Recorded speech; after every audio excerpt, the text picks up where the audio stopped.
క్లిష్ట పరిస్థితిలో స్తుతించు, గొప్ప అద్భుతం చూస్తావు. హల్లెలూయా. మామూలుగా స్తుతించడం ఓకే, మంచిదే.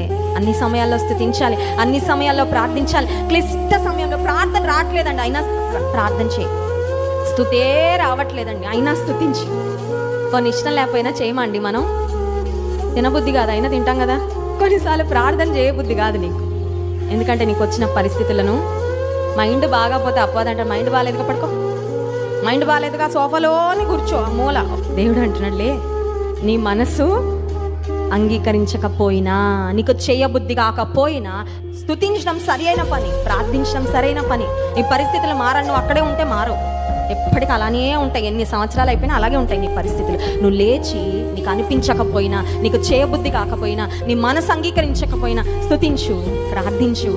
పరిస్థితులు, నీ పరిస్థితులు మారుతాయి. నిన్ను చూసి ఎదుటి వారి పరిస్థితులు కూడా మారిపోతాయి. హల్లెలూయా.